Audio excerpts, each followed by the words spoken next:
The Botanical Gardens are named for Michael Olbrich, a Madison attorney, civic leader, and conservationist. He was passionate about the preservation of open spaces and giving the public direct access to Madison's lakeshores. Starting in 1916, he envisioned a sweeping park and flower garden on this land adjacent to Lake Monona. Olbrich used his own money to begin buying property. In 1920, Olbrich invited noted Prairie School designer and landscape architect O.C. Simmons to create a plan for the development of the park and flower gardens. Olbrich donated his land to the city and then organized the Madison Parks Foundation to raise money for park development and the purchase of additional property. When Olbrich died in 1929 at the age of 48, the City Council responded by naming the new park Olbrich Park in his honor.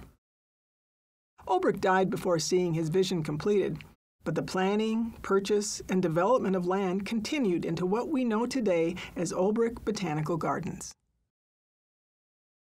Olbrich Botanical Gardens was founded in 1952, just over 30 years after Olbrich first bought the land. There are 16 acres of outdoor botanical gardens, a 10,000 square foot glass conservatory housing more than 650 plants from tropical and subtropical regions throughout the world, plus an extensive education program that serves thousands of people each year. The conservatory and outdoor gardens are open year-round. Today, Olbrich Botanical Gardens is operated by a public-private partnership between the City of Madison Parks Division and the nonprofit Olbrich Botanical Society. On the driver's right is the Great Circle, an open, lush green space where events are held throughout the year. Especially popular are the Tuesday night concerts in June and July. To the driver's left is the Event Garden. This garden is the backdrop for outdoor ceremonies like weddings. It's beautifully landscaped with seasonal annuals, large container gardens, and a dark wood pergola. Stop by the greeter desk in the visitor center lobby if you'd like more information about renting this garden for special ceremonies. Coming up on the driver's right is the Rose Garden. Traditionally, rose gardens exhibit a large collection of roses on a flat open landscape.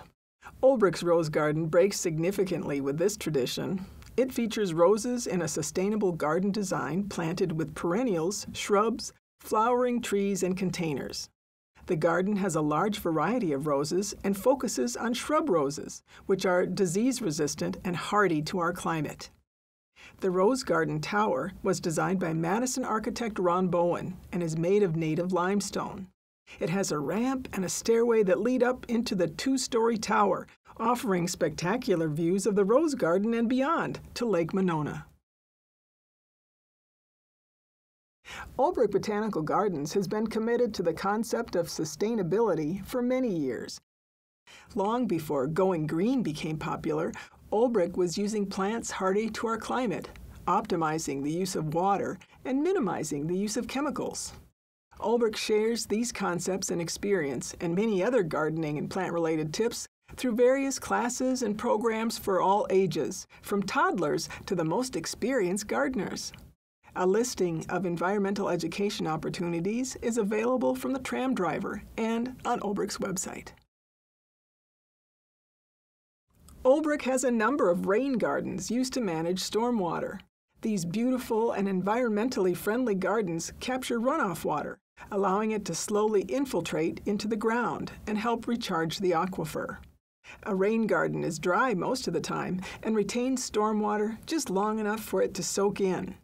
A boardwalk lets visitors walk above the flood-tolerant plants in the rain garden on the east side of the Rose Garden. The eco-friendly rain garden next to the herb garden is home to an array of moisture-tolerant native Wisconsin plants. Along the back fence on the driver's left, you'll see several beehives. A healthy bee population helps pollinate the diverse mix of plants and provides unique-tasting honey, which is occasionally available for sale in Olbrich's Growing Gifts shop. These hives are placed and maintained by a local urban beekeeper to help increase the honeybee population. The fescue meadow that now surrounds us is the Serenity Garden. This tranquil space allows you to observe the beauty of the Thai pavilion from afar. Large eastern cottonwoods embrace the garden, which features thousands of colorful blooming bulbs from April to June, and flowering cherry trees burst into clouds of pink each spring. On the driver's left is the Thai Pavilion and Garden. This unique treasure from Thailand opened to the public in June 2002. A gift to the University of Wisconsin from the Thai government and the Thai chapter of the Wisconsin Alumni Association, the pavilion is the only one of its kind in the continental United States. A special Midwestern-style tropical garden was designed around it. In Thailand, you might find a pavilion like this one on the grounds of a royal palace. It's not a structure of religious significance, but rather a resting place or a shelter from the elements. The pavilion is built from plantation-grown teak and weather-resistant ceramic roof tiles. The pillars and railings are gilded with authentic gold leaf that's easily damaged by the oils in our skin. When visiting the Thai Pavilion and Garden, please enjoy with your eyes and don't touch, sit, lean, or climb on the pavilion. In Thailand, a pavilion is called a sala. Olbrich Sala was built in Thailand, partially disassembled, crated, and then shipped to Madison. It traveled 7 weeks by sea, then by rail to Chicago, and to Madison by truck.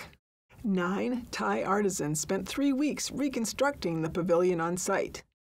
When it was time to install the ceramic roof tiles, the community was invited to participate by writing messages of hope and peace on the underside of each tile.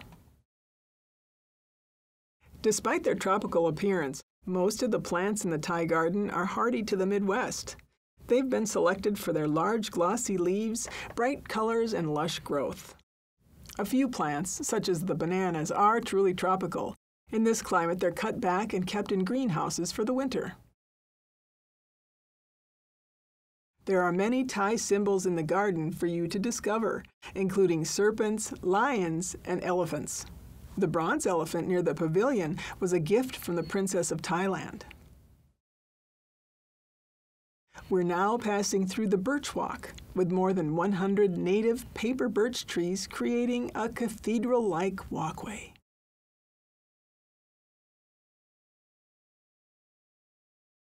The perennial garden is on the driver's right.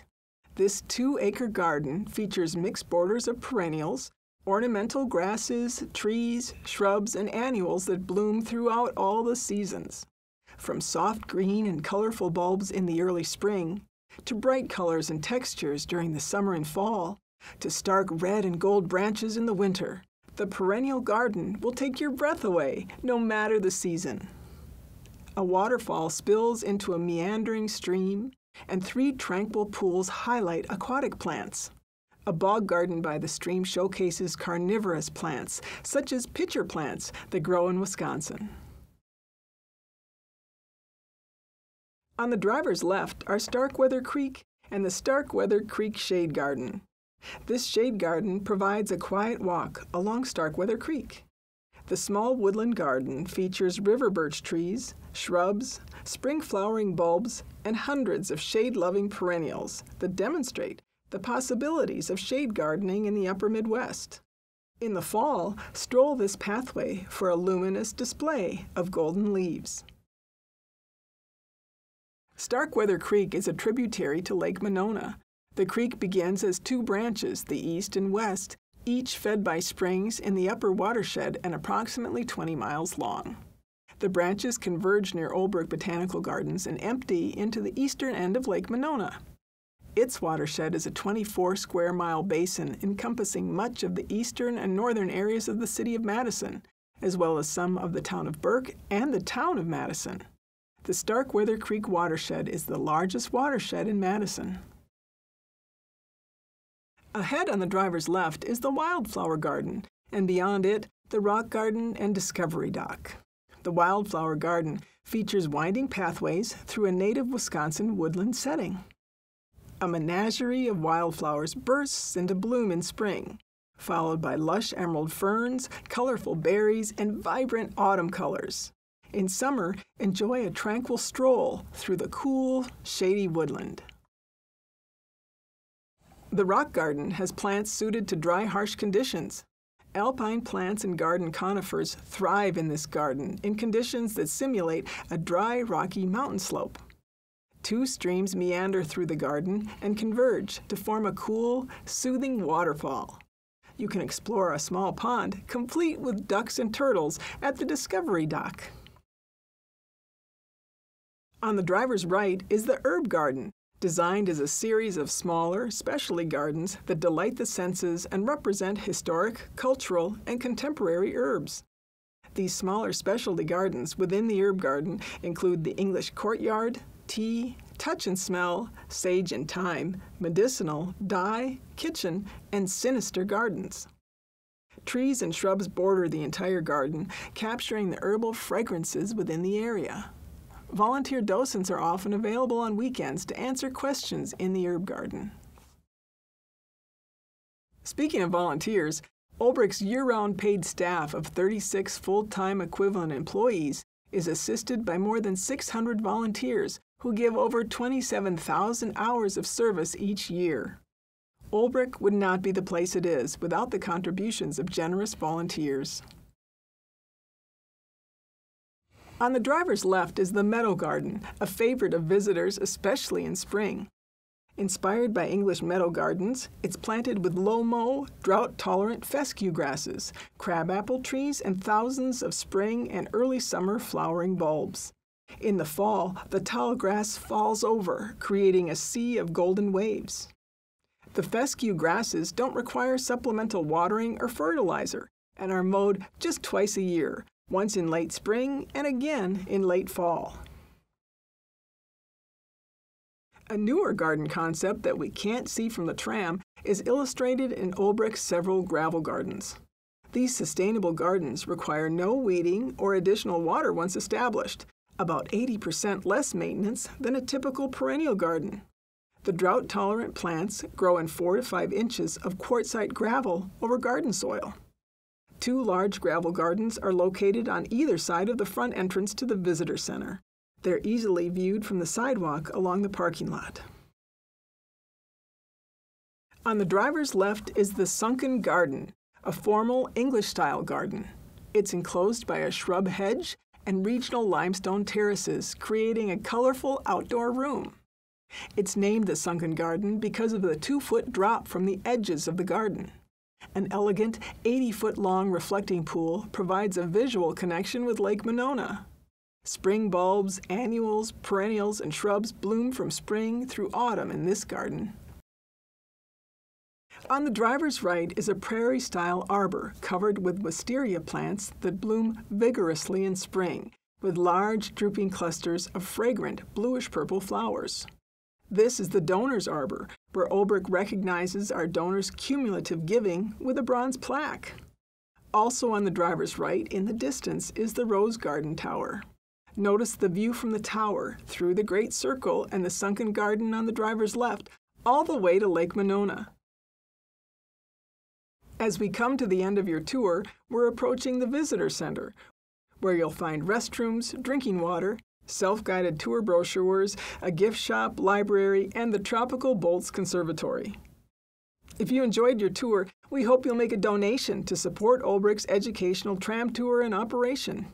A donation box is conveniently located right here on the tram. And please consider becoming an Olbrich member. That way you can help keep the botanical gardens free for everyone.